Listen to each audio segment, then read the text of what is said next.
Hi, this is Angie with Crawdaddy Magazine. I'm here with Ólöf Arnalds, and she just sat here and did a lovely set for us of your beautiful music.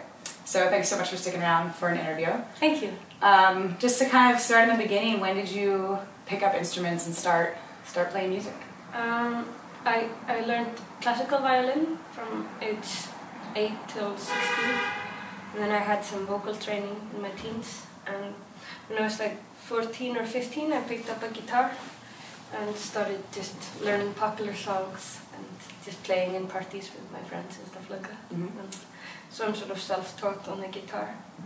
And you play a range of instrumentation. Charango? Yeah. That was the instrument right there. Yeah, the small one here. Played a couple songs for us on. How did you, that's kind of like a lute, how did you learn to play that? Well, it's, I made up the tuning for it, and, so it's, stringed instruments are all sort of the same, if you can play one, you can sort of play the other. Uh-huh. Yeah. So you taught yourself that? Yeah.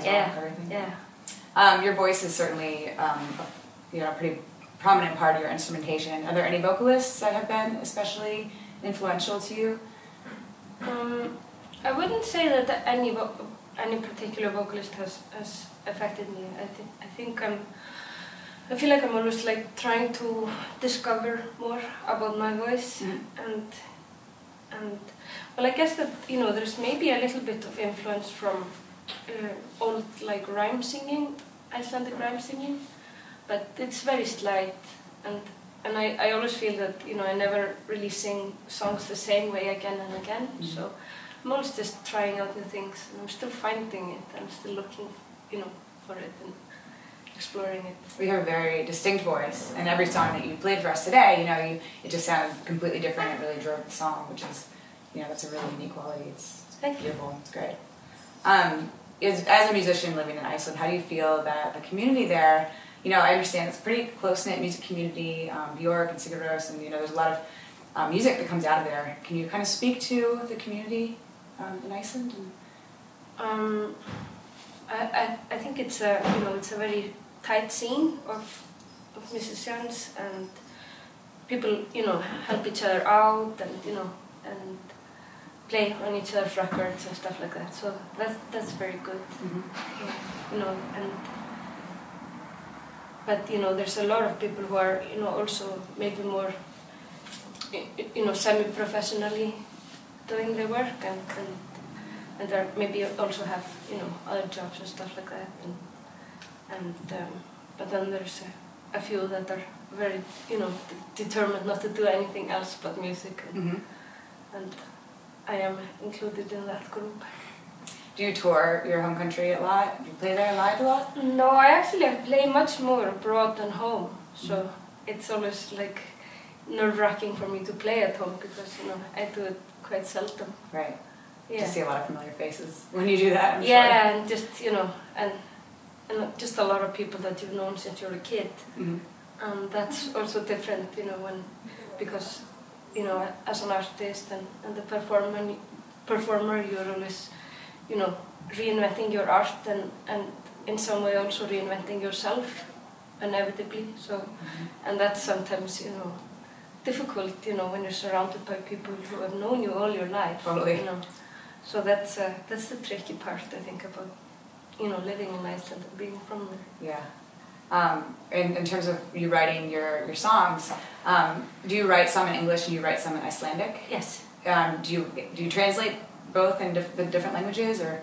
Well, what I'm doing now is that I'm planning to write a whole record in English, and I think it makes sense for me because I play so much abroad, and I've just also been speaking that language much more, and the people I work with, I'm talking that language to them as well, and the method that I've found working quite well is beginning with writing in Icelandic and then translating it myself, into English, because it seems to come more easily to me to write poems in Icelandic, and then through that, the structure and the form and the rhyme gets sort of fixed in, and then I can sort of fill in with the English language. You know, that's an experiment at the moment. Yeah, totally. So a lot of what you've done in the past has been written in Icelandic, and the majority of my work is in Icelandic so far. So you played that awesome Neil Diamond cover for us. Do you do any other covers when you're on the road? Yeah, I do quite a lot of covers, and I'm actually now planning to record a few of them and make a covers EP. Oh, cool. Yeah, because I did some covers for the B-sides of my singles for this record, and so I only basically have to do a couple more to have, you know, an EP. A full thing, yeah. Yeah. Is there any in particular that you want to let us know which ones you were doing? Well, sometimes I do the Bruce Springsteen, I'm on Fire. Oh, nice. And it's, you know, I do it quite differently, so it becomes almost like another song. Yeah, but that's really good. Yeah, it's a fun one, and people seem to be into it, you know. Everybody knows that song. Everybody knows that song, and, you know, and I like to have people sing along also in my concerts, so that's an easy way to get there. Totally. So you just released a new 7-inch in March, is that right? Yes, a single, just, a 7-inch single. Yeah. Do you have anything else coming up this spring? Any new releases or recordings? No, not until I'm gonna do this covers EP in the fall. Okay. And then I'm just, you know, working on a new record, and I'm gonna release a new record next spring. Okay. So in a year's time. And will you be recording that back home, or? No, I'm gonna record that in New York. Okay. Yeah. Nice. Well, thanks so much for stopping by and Thank you. playing for us and taking the time to do the interview. Thank you very much. I appreciate it. Thanks. You.